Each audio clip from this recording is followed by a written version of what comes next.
Welcome back to another video of the True Identities podcast. I'm your host, Jeremiah Foster, and today I have two special guests with me. Last episode, we had a special guest. Every episode, every interview, we're going to have a special guest. With me, I have two young men. They're in their 30s and 40s. That's young to me, I would say. But I have two young men who work in the mental health field. I have one who owns a mental health business, and I have another one who just works in the mental health field, has been working pretty much as long as I've been alive. So today we're going to be talking about men's mental health and how the stigma really breaks us down as men in general. And we're just going to dive deep into why mental health for men especially is so important and what we can do to help better our mental health. So let's dive right in. So today I have Mr. Stephen Foster. Hey, what up? And I have Mr. Christopher Sapp. What's up? I want to say for Chris first. Yes. For you working in the mental health field, you've been a guidance to me when I've been working in the mental health field, and I would really say that you're my go-to guy whenever I have any questions or anything. I appreciate it. And I really want to ask, what made you step into the mental health field? What course in life did you face for you to say, okay, I want to do mental health? And I'm gonna be fully transparent here because I know that's what we're here for. I initially went to school for computer engineering, and I actually found out while I was in college that my granddad, I was always told that my granddad had a heart attack and that's how he passed. But I actually found out that he had committed suicide. And so I think that kind of led me to kind of spiraled a little bit. But when I did kind of get myself together, I decided I wanted to change fields because I wanted to kind of understand that mindset and what would lead somebody to kind of get there. So that was kind of like the beginning of my journey in mental health. Okay. So how about you, Mr. Foster? What about you with your mental health? You own a mental health company now. Right before my eyes, yes, you can see the resemblance. I try to hide it, but that's my father, Mr. Foster. It's uncanny. Yeah, and he's been in my life because he's my father, but I've just been seeing him grow and everything within through the success. And actually talked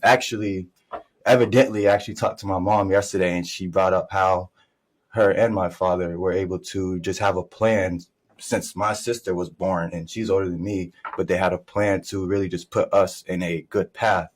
And I would say that he put us in a pretty great path. I would not be here today without him. So I really just want to ask, what, besides having us and just having a mindset on just doing the things that you need to do to not only for you, but to be an actual man for your kids, and you've done that, and I appreciate for that, but I also want to ask, what made you say, okay, I want to do mental health? I know that you worked in the shipyard from viewing you and stuff, but what made you shift into the mental health field? Ooh, that's actually a good question. That's actually a good, you put a pin right there. So that kind of puts a little timeline for me on my transition from doing engineering work to actually doing mental health. I can honestly say one of the biggest things that really drove me to wanting to do mental health has actually been the people around me. Is seeing, because I'm that type of guy that cares about people. Absolutely. And, I remember my first day at the shipyard, I was looking down and I was so afraid to give people eye contact. Yeah. And I was like, you know what?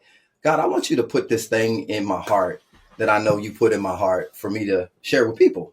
And that's just, communicate, talk with them, socialize with them, understand them. Yeah. And so understanding people, I realized that, as being a young pastor or at a real young age, it was like, you know what? I want to learn more about the behavior of people, because you can never put your expectation on people, right? Right. You got to understand where they're coming from. I mean, you got your culture, you got their social economic status. There's so many things that make a person a person. So those factors kind of really made me want to dive in and help people.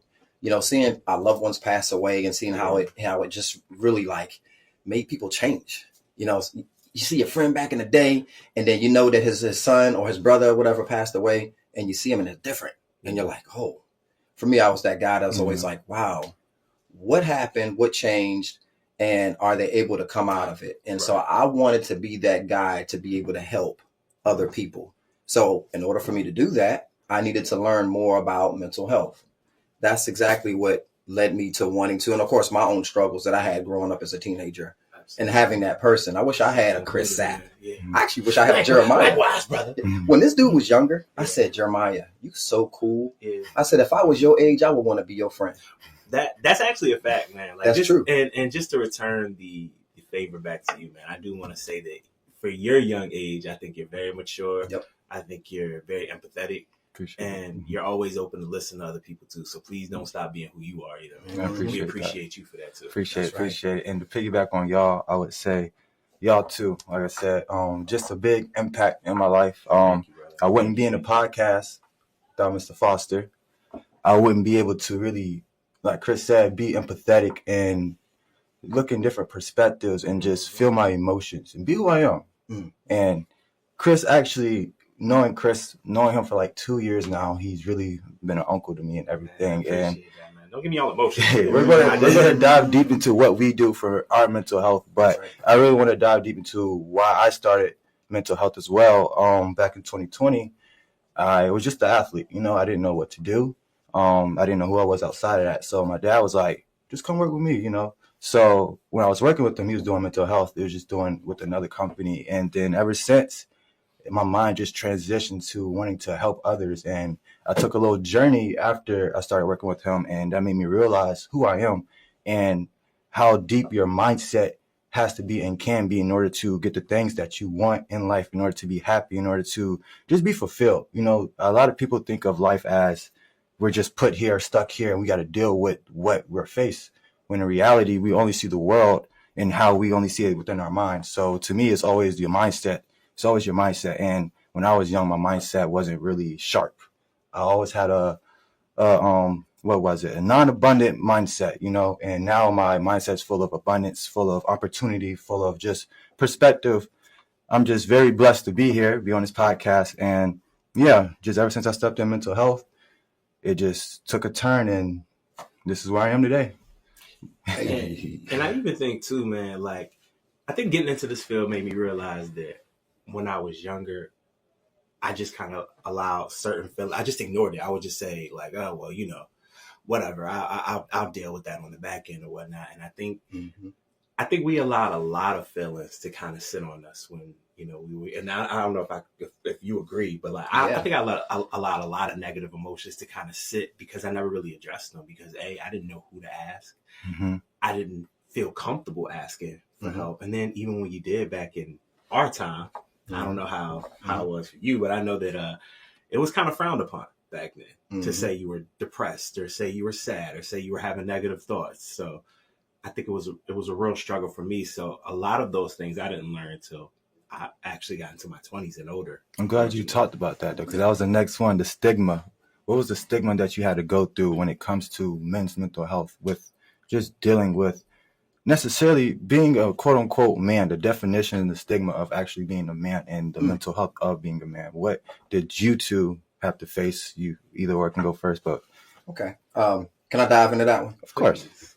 Fix your face. Why your face look like that? So we were taught to fix our face. Fix it. Because we couldn't show emotion. There's like really 3 emotions you really see people do: cry, be mad, and be happy. So hey man, how do you feel? Frustrated? We're not going to say we feel frustrated or disappointed or mad, right? So for us, the stigma is to either do one of the 3 and not be as colorful as we can be. We kind of call it like Draken now. So it's funny because you could be dark skinned and be light skinned. Be light skinned. Be light skinned on. Yeah. Because that's like Drake, you're getting your feelings basically. Yeah. It's different from today. So for us growing up, a lot of the stigmas was ego driven. Yeah. A man had to have certain things done. A man has to do certain things. So I remember I caught myself when Taya and Jeremiah were younger. Taya was getting ready to cook something on the stove, and I was like, "You should know how to cook this." And her and Kiki, they were like, "What do you mean?" And I was like, "Oh, I caught myself." Yeah, because it's like a natural thing. I wasn't trying to like really be sexist or anything like that. I was just saying society has actually labeled men are to do these things, women are to do these things. And look, women can do just as much as men, but hey, that weighs 100 pounds over there. And if we're in the room, you already know we're going to try to lift it and try to help out. So that's just us. So though it is a double standard that's there as men, we are challenged to hold up our end of the standard, right? What is that in, bro? What is it? Go ahead. You talking about what with the... just being a man and the stigma. Oh, yeah. So this is something that I've always had an issue with. So me and Steve talk a lot. I think oftentimes when we get through a very long, rough day, sometimes, and it didn't start as something that we did on purpose. It would just kind of be like, hey, we would just call and we would just kind of talk and just kind of get our feelings out, talk about how frustrated we might have been with work or the amount of, things that had us overwhelmed or whatnot. And it kind of made me realize how much, I don't know, I don't want to blame society, but I've fallen into the trap. I've kept it from myself. Like, I started realizing one day I just sat down, I was like, bro, we need these nights. We need these talks. We need these days. But all my life, I feel like I've had people tell me, like, hey, that's what a real man do, or this is what a real man do. That's not being a real man. Being a real man, hey, that dude right there, that's a real man. Hey, you got to man up. And I'm just like, what does that mean? What does that mean? You know what I mean? What defines a man? And I don't like that a lot of times. Society does try to put us all into a little box, say you can't step outside of that. But I don't think that's fair. And I think a lot of times trying to meet those standards is what leads to a lot of the mental health issues that a lot of men deal with now. And the stereotype of not being able to talk about it is why a lot of them sometimes reach that point where they can't come back from. Yeah, exactly. So I'll piggyback on you on that. With the stigma that we have, just talking with friends and stuff. And I feel like I was talking to one of my friends, I think it was Vontae, and we were talking about how we just get mad, like how men only just got one type of anger, really, and that's just anger. And like you said, we do things that we fuck up, to be honest. We screw up and we're in things that we cannot come back from because we only taught one type of emotion that we only can express. And I feel like you said, being a man isn't just about bottling your emotions and exploding whenever you're mad. It's about actually being of service. Yeah. And you can be of service to yourself as well by pleasing yourself and just feeling the emotions that's within you, and what the stigma that I have faced and continue to face, I would say, is people really give a fuck about what other people think and say. So they're going to do, like you said, ego driven. They're going to do things that's courtesy to their ego, how they look towards the world and outside. And in reality, they want to serve themselves.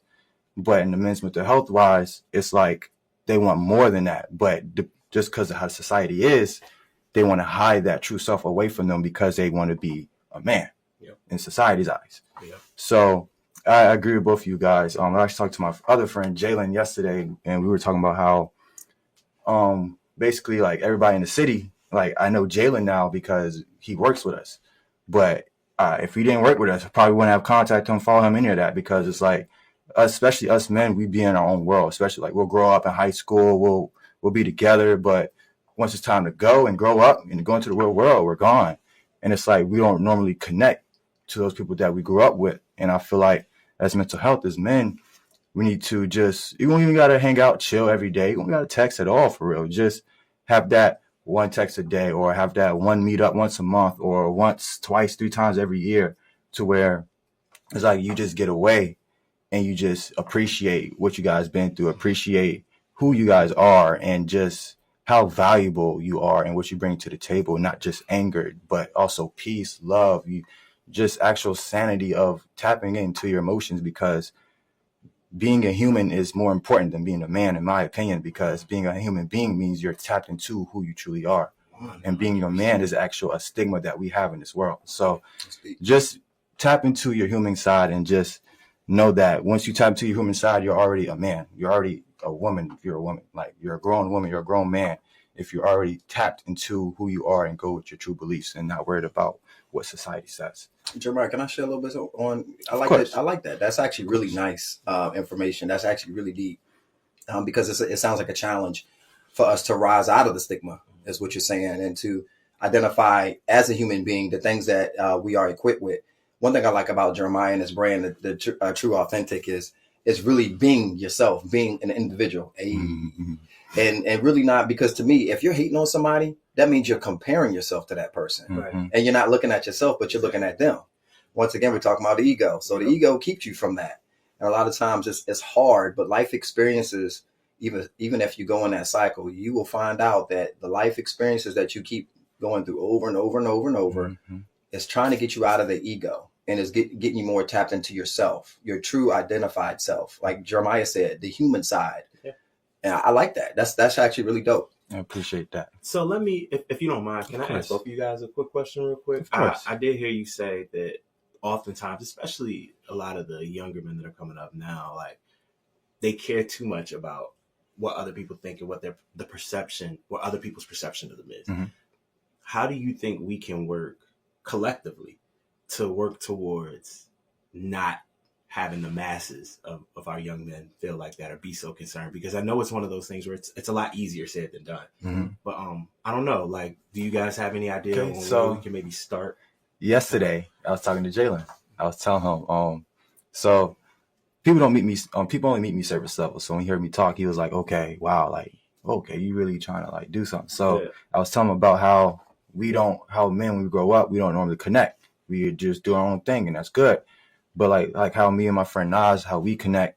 Like I haven't hit him up in months, but I know if I hit him up, be like, "Yo, I need to see you tomorrow. Like we need to talk." Yeah. He's there. That's So it's like I want to have a community. I was talking to my dad about this as well. Community to where it's like it's online, but once I get actual like finances, I want to actually start having events I think that's for great. us like That's- that. It'll be men's mental health. It will be an event for just fathers. It will be just things for men as well, to where we're events just for us. And I want to have a community group to where it's just a whole bunch of men in the group community, just sharing positivity, just sharing with the wins, even the losses. They can just learn from the losses. We can, encourage and stuff like that, but actually have a community to where we're all uplifting each other, no matter I would love that, man. what we're going through. It's like a judge-free judge. It's just, we're lifting another man up. Yeah. So I like that.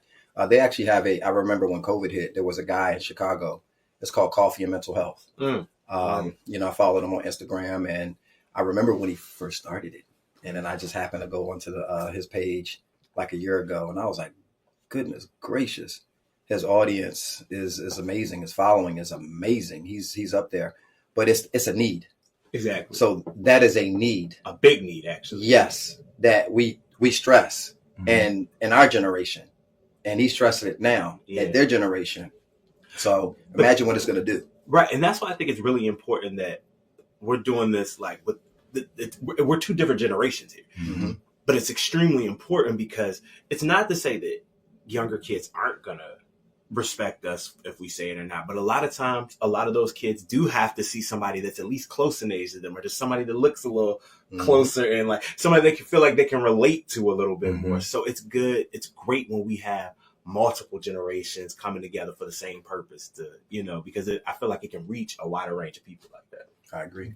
So what struggles did you guys face now, today, like and daily on mental health? Like what struggles do you guys face? You want me to take that one real quick, Mr. Foster? Oh, go for it. You first. So, it's, I don't want to, I'm not going to say, I was going to say, I don't want to get all deep, but that's the point. That's what we're here for. So I will jump into it. And this is something that, Mr. Foster knows, we've talked about it before. I'm sure we've talked a little about it, but I have dealt with depression. I have in the past allowed it to get very, it ended up being a lot more of a struggle than I thought it would be. And it was a very difficult time for me, because I think the hardest part about it was that I didn't feel like I could come to people about it initially. And I think the biggest reason for that was because I felt like I would be a burden. Mm-hmm. And that's when I realized that as I got into my 30s, as I reached 40, I just recently turned 40 last month.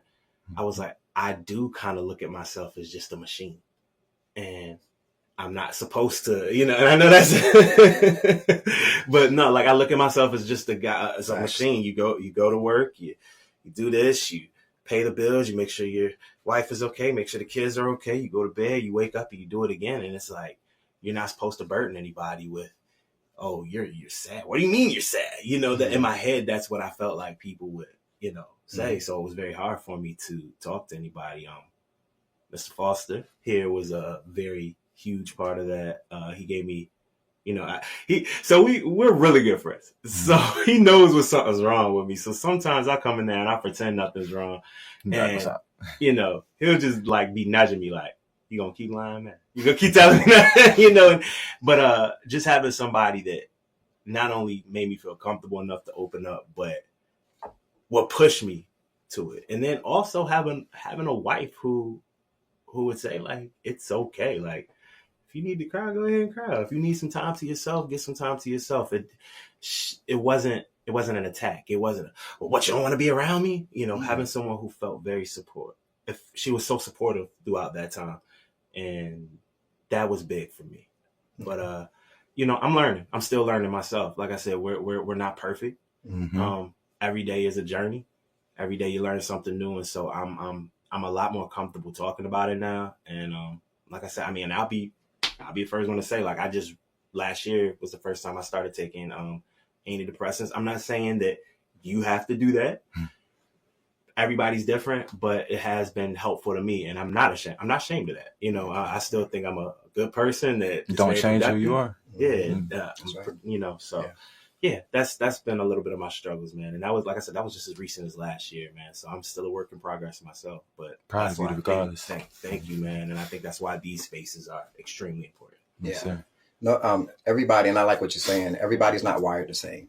And I think a lot of times we're looking for that heart peg hole, that, that little thing we used to have was a heart, like a diamond and a square. And you try to put the heart in a you try to force it. Get in there. So our problems aren't all cookie cutter. They're not all the same. Though we kind of like go to doctors for, physical stuff and, therapists or whatever for other stuff. And I can honestly say that I'm willing to admit that I actually see a therapist. Mm-hmm. I see a therapist every other week. That's great. So therapy provides clarity. Yep. I just want to say that. Bar. I'm just going to stop there and say that therapy provides clarity. So for mine, it is balance, equilibrium. Trying to juggle being a business owner, being a father, a husband, as well as an extended friend, colleague, anything and everything that I need to be to the people that are all around me. Artist, Arthur. That's a lot. It can be very draining, and you can find out that you give yourself the last bit of energy that you have. And if you have no energy left, you have nothing to give to yourself. And if you have nothing to give to yourself, eventually it's going to catch up with you. And you're going to find yourself in situations where you're like depressed or you feel a certain way because you haven't done the very thing that you need to do. And that's self-care. Self-care is something that I have struggled with because of the balance, the equilibrium. So my therapist is providing clarity to me to help me adjust my schedule. So I'm actually glad that I'm actually doing that, and then the therapist is helping me with that. Okay. Therapy is clarity. Put it on the shirt, Put boy. it on that shirt, boy. No, but I both agree with you guys. I'm both proud of you guys both. Thank because you. I really believe without mental health, for one, any of us would not be here without you. For two, with your family and just how our relationship is, like, I really don't think you know how valuable you are to me when it comes to just being there in your presence, Chris. Like, you really help mentally, and you help me just realize that, like I said, just be me, just be happy. Likewise with you, though, just be happy, really. Appreciate it. So I would say the struggles that I face, I don't want to be cocky, but I would say I'm a little living testimony of just being on the right track when it comes to mental health.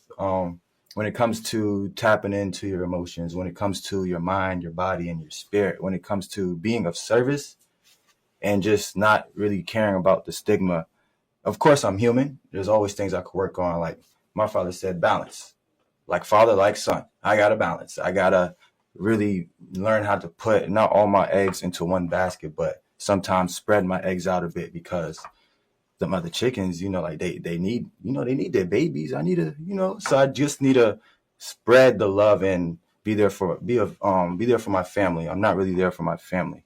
I need to start being a brother. I need to start actually working more, because I'm just a person who demands more for himself. So I would say the only thing that I really stress for myself on mental health is just being hard on myself. And I really want to encourage you guys not to be hard on yourself, because as somebody who's been very hard on themselves, your mindset can, like, only one thought can dictate your whole day. One thought. And for very long, that one thought of my mind was, you're not good. You're not good enough. You can't do it. Oh, you're seeing everybody on Instagram. Okay, you suck. You're ass. You don't have any college scouts looking at you. You suck. You went to Missouri, went to play JUCO. Nobody hitting you up. You suck. So it's like things of that nature that put me in that mind of, okay, I just suck in general. Like, I just suck. So just having that mindset now of, for one, basketball is more than who I am. And for two, it's like I wasn't even bad. So even it's just really your mind and what you put into your mind, because you manifest everything before it happens. Whatever you think is going to happen straight on. And I feel like as men, when we face challenges in mental health and stuff like that, we look at reality, how reality sees us in a way of, okay, you're a black male, you're seeing the government, you're seeing the world as fucked up, as just being hitched. When it's like, that's how you see it. So that's how it's going to be in your life. When in reality, it's just really about the mind and how you see the world. You might go through, like, there's a path that you go through, but when it comes down to it, that mindset can change everything. So for me, what I'm basically saying is my mindset really helped me change into how I thought about life and how I thought about men's mental health. And I just feel like I'm a living testimony of just really being tapped in and just understanding what you need to do in life to not only be happy, but to also make others happy. And I feel like ever since I started this brand, I've just been making others happy, and I've just been serving, and that just makes me happy. And ever since then, of course, I have stuff to work on, but my mental health has been really good. And I just want to encourage men to just do the things that they love and continue to serve the people that they love and others also, because at the end of the day, the world's going to reward you. It's going to reward who you are as a person, or it's going to destroy who you are as a person. So when it comes to men's mental health, just continue to be that human side of you. Have that soul that you actually have, and not try to hide away from whoever you think is going to care about it, because those who are for you will come to you. Can I ask you a quick question? I feel like I know me and Mr. Foster both played some sports when we were younger, but I think you probably were the highest level, of athlete between the three of us. Yeah. I know oftentimes young men, sometimes not even their own doing, people try to make that sport everything. Their entire identity. Hey, you're going to be the next Allen Iverson. Hey, you're going to be the next Lawrence Taylor. What would you say to some of those young men who have to go through the journey of realizing that I am more than just that, or especially if they don't reach that level of success that maybe they thought, or maybe that everyone else thought, and then maybe they're dealing with feelings of letting people down or letting themselves down? Well, I was actually talking to Jalen yesterday. He gave me an idea. My season 3 is going to be season 3 podcast is going to be in spring, and I'm having straight athletes. Yeah, I think straight athletes. And for him, I was going to be titled the podcast More Than Athlete, because he plays football and he has a goal, like every athlete does. However, he has, I'm not going to say plan A's, plan B's, but I'm going to call them more than athlete plans. It's more than just playing a sport, because when that shit stop, it's like, okay, who am I? Yeah. What do I actually like to do? Who do people actually know me by, without just shooting the ball, without kicking the ball, without throwing the ball? Like, what do people actually know me by? What value can I actually bring? Not saying that you playing the sport isn't value, because I love watching athletes play. Like, I love it. I love sports. However, I know athletes want more from themselves. That's why they'll possibly have sponsorships and things of that nature, because that money to the side. Like, for example, Gary Payton, he does a Gary Payton Jr. He has a I forgot what it's called, but it's a brand, and it's about dyslexia, and he just encouraged dyslexia and stuff like that. So it's like he's serving what he wants to do in his life, and it's like it's outside of basketball. So I would say continue to play the sport that you're playing. Just make sure that you actually want to do things that helps you outside of that. Like, what makes you happy outside of just basketball? Do you like to be an artist? Do you like to make music? Do you like because making music, like when I'm mad, I put on some music and it heal my soul. So it's like just create, just continue to, as long as you're tapping into who you are, your human side, your kid side, and you're still playing a sport. I feel like I got away from that. We don't really necessarily know who we are, though, when we're kids, especially if we're playing sports, because sports is all we know. Yeah. So when we get out of that, it's like, okay, now what? And just like how you say you feel like a machine, I remember when I was young, I was telling my dad, man, I was on like what, middle school. I'm like, Dad, can I just be a human for like a year? Like, can I just chill? Yeah. And it's just like, just being an athlete, being a kid, it's actually one of the best things because it keeps you disciplined, keeps you structured, it keeps you out of trouble. But the only downside is you really don't know who you are outside of that. So the only thing that I really encourage that will be on season 3 is just athletes to continue to do what they're doing because that makes them happy. I understand that. But continue to put your eggs in different baskets, like how I got to do. Continue to spread your own passions. Look for what you want to do on the side for your free time. That's what I would say. Could I ask you a question as well? Yes. We're asking questions. So I like that Jeremiah said that. But one thing I would like to kind of like, because we're not bashing sports or anything like that.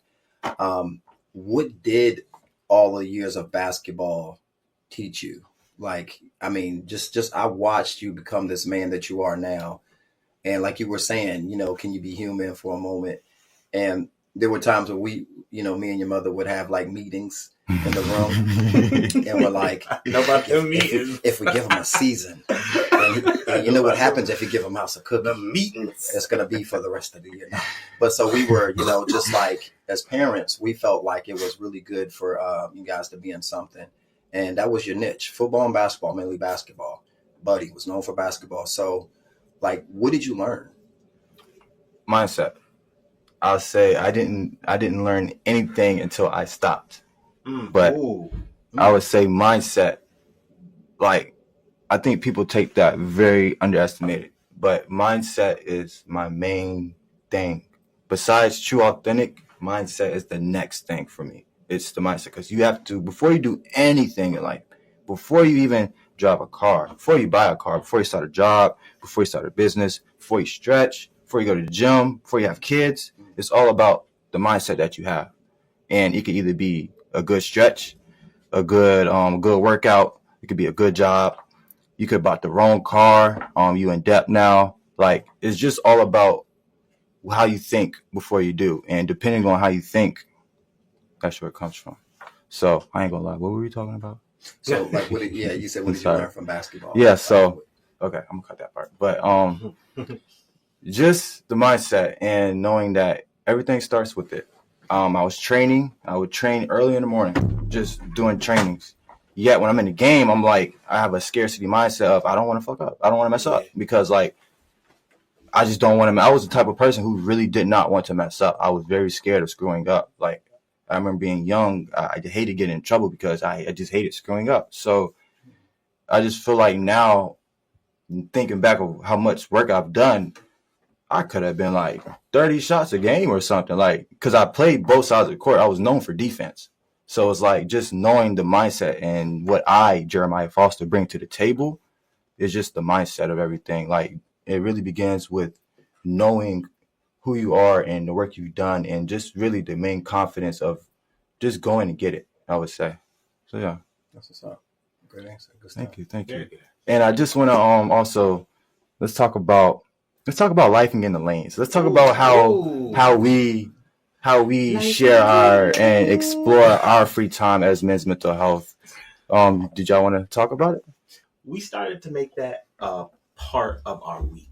Mm-hmm. We realized that even if it was just for 2 hours, that 2 hours was going to be our 2 hours for self-care. Whether we had to come in there and just talk about how stressed out we were about work, maybe it was health related, maybe we just woke up on the wrong side of the bed, just thinking like, man, I don't know why I feel like this, but I feel it. Mm-hmm. Not only were we having fun, but we were also creating a safe space for each other. And it became a very, very, very, and it still remains a very important part of my life, of my week. And I feel like it's necessary. And to the point that we even brought Jeremiah in with us. And that's right. And now, we very frequently, all three of us. And I mean, maybe that is something we can work on. I mean, maybe we can have an event where we bring, more guys and we just all chop it up. I mean, it's extremely many times. What'd you say? We've been asked many times. Yeah. And I think it's very important, but I know it's extremely important for me. And Mr. Foster actually, once again, played a very big part in reminding me like, hey, nobody else is going to make the time for Nobody else is going to do it. Mm-hmm. You have to be the one to do it. Like, nobody's going to come up to you and be like, hey, you know what? You look like you need a couple days off, or you look like you need to go bowling. Mm-hmm. It's not, nobody's going to do it for you. Nope. So you have to take control of your own destiny. And I know that sounds like a Final Fantasy line, but It's the truth, but though. it's true. It's the truth. And I, like you said, I do thank you guys for adding me into the Life in the Lane Straight Boy Classics, because, like you said, it was up to me to choose if I wanted to go or not. And at that time, I was having hard times, and I would say bowling really, especially with you guys, just not even just bowling. Probably could have just been on a game. Probably could have just been like in the same room together, and we probably didn't have to say anything to each other. But it's like just the fact to have other men just knowing that they're there for me and knowing that they're willing to listen regardless, and I'm in a safe environment with them. I'm just enjoying my time.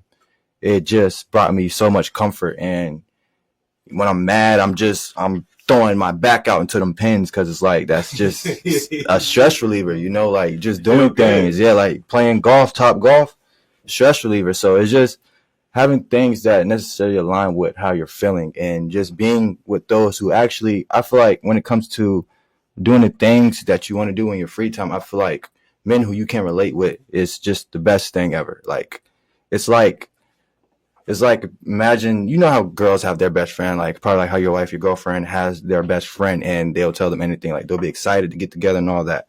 So for me, when I'm around my friends, family, when I'm around them, I'm like, yeah, like I'm about to go see my niggas, like I'm about to go see my dad, I'm about to go see my uncle, like I was happy all week about this podcast. Like, yeah, I got a podcast with them. Like, it's just knowing like this is my free time, this is my free space of my mental health already, just being in here. I'm gonna tell y'all something wholesome real quick, because I know that people think like, oh, 3 grown men, they going out of town to the football. What are they doing?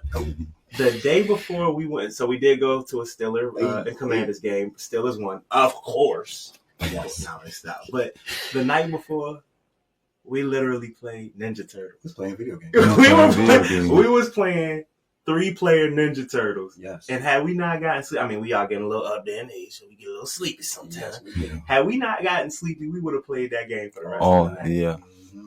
It was just something being around the boys, just playing Ninja Turtles. Mm-hmm. It was just so fun, and it felt so good. It did. So, yeah, I just wanted to share that, man. Okay. So any tips other than playing Ninja Turtles and Life in the Lanes, any tips that you have for the audience on things they can do for their mental health?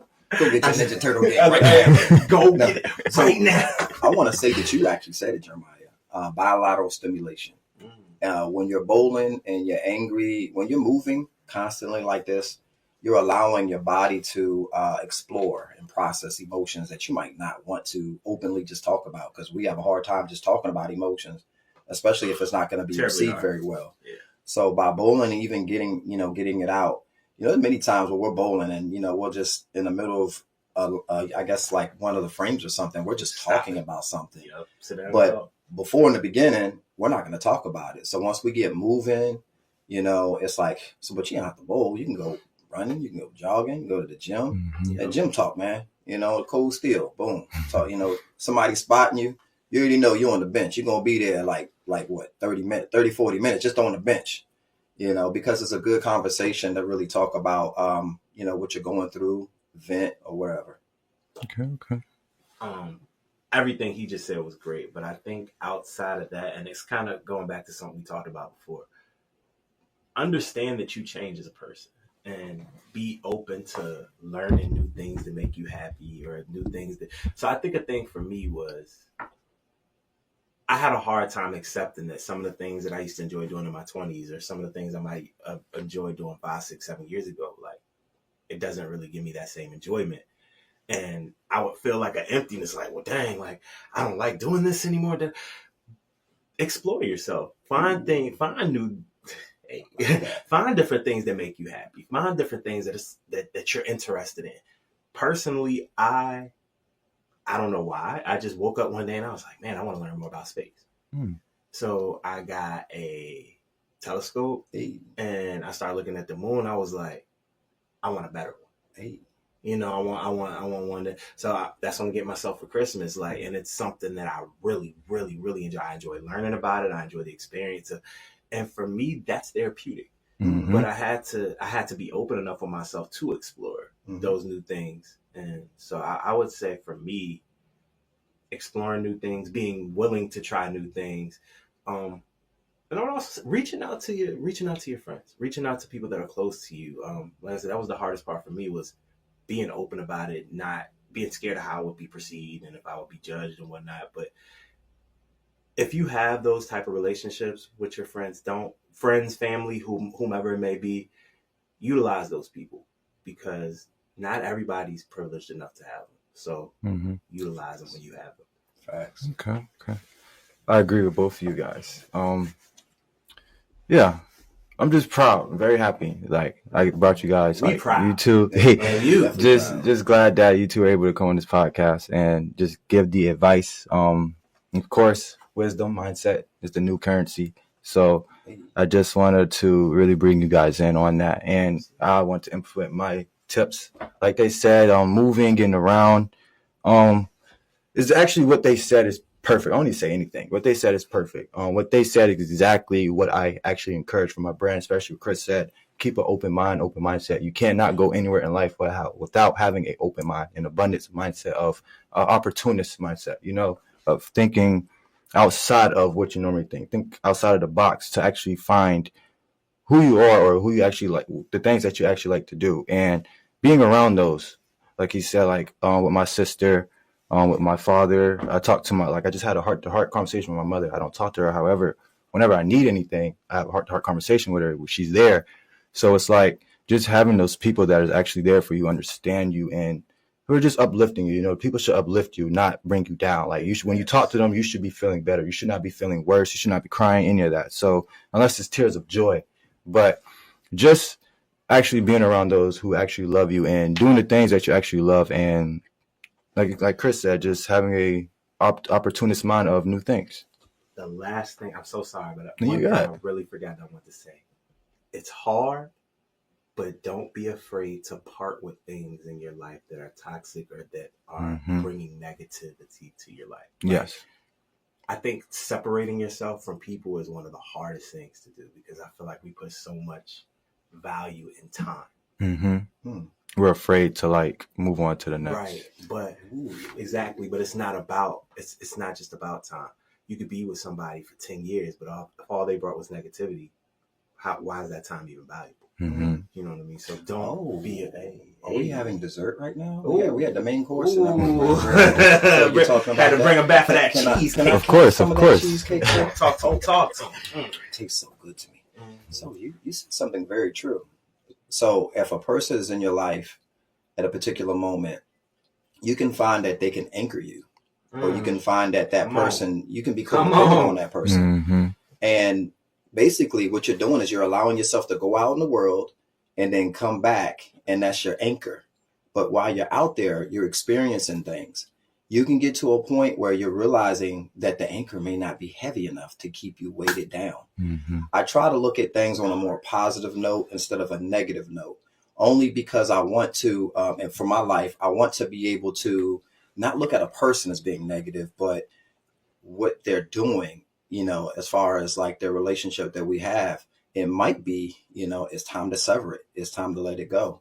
I mean, you see it in the scriptures, you see it in the Quran. I mean, you see it everywhere, where people in relationships, eventually they part ways, because as a person you grow. And of course, a snake sheds their skin.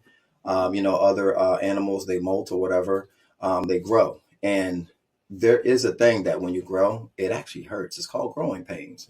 Your body, when you're sleeping, you're tossing and turning because your bones and everything, they're growing. Jeremiah, when he was younger, his knees, boy, don't touch them knees, boy. You touch them knees. He had that thing, it's called Oscar Scolatus. I had that. Tendonitis, the tendonitis jump. 6 foot guys got it, and I don't have it because I'm not 6 foot. Braces and stuff when I was in middle school. Yeah. Lord. I didn't have it because I'm not 6 foot. Yeah, I had that too. So I was like, I was good slaughter. yeah, that was it, right? Yeah, I was good slaughter. Yeah, said it right. Yes. So yeah, just understand that, about yourself, is that person serves a purpose in your life. So just try to, really just see what it is, look at it circumspect. You know, a turtle and a giraffe, they see views from two different planes. You know, turtles down low, giraffes up high. Sometimes you gotta, you know, let somebody go, or you just have to limit the time that you have with that person based on where you're going. I like what Jeremiah talked about. Very true about his friends. I like that he can come full circle with them, but they go out and explore, and then it's like they come back and they like share and everything else, and then they go back out. So I just like those type of conversations that he brings up. Stop serving what's no longer serving you. But other than that, yeah, I think that wraps up the video. I'm gonna be honest, and I'm gonna really say for the audience, how strong is your how important is men's mental health to you? I really want to ask that. How really important? How valuable is your mental health? How valuable are you into the world? And if you just want to talk, have any conversations, you could just always go to my comment section or go to my Instagram as well. This is Foundation to Success, the Mental Health Boys. And I will actually provide the link in the bio below on the video. I'll do that. But I really say what you can take away from this video is just be human. Know that you're human. Know that you're going to feel things. Know that you're going to have more than one emotion. It's okay to express more than just one emotion. Know that there's free time that you may have to do in order to understand that you have that abundance of just being who you are, you know, being human, of just relaxing, you know, just because I know we're all tired of just living, like Chris said, being a mechanic. I know we're all tired of having that go-getting mentality, and it gets tiring. Life can get tiring, and sometimes we just need to do things that can make life better. You know, we have to live in the moment. So the things that we do at this moment, we have to enjoy, and we have to take our time out for a moment to do the things that we actually love and remind us that we're human and that we're spirited. You know, we have a good soul, that we're men. We're actual men that are loved, that are valued, that we're served as well. Like we should be of service, and we should not be served. I made this hoodie, Why Hate Me When You Love God, by reading a book called Male versus Man. I made this hoodie off of reading a book called Male versus Man. And I just really want to remind you guys that never hate on anybody, never judge anybody. Remember that you're the men here. You should be of service. Continue to serve, because like I said, once you put into this world is what you're going to get exactly back. So just continue to put on positivity. Continue to spread men's mental health awareness. Continue to reach out and continue to be yourself. Other than that, this is Foundation to Success, Mental Health Boys. Once again, like I said, we will put the link below in the description, and I will have it in my video as well. I appreciate Mr. Foster and Mr. Sapp for being here. Absolutely. I appreciate Kimber in the background for setting everything up, because everything looks beautiful. And I will actually put their stuff also online to where you can watch their podcast as well. But other than that, I'll catch you guys on the next episode. Peace. 249.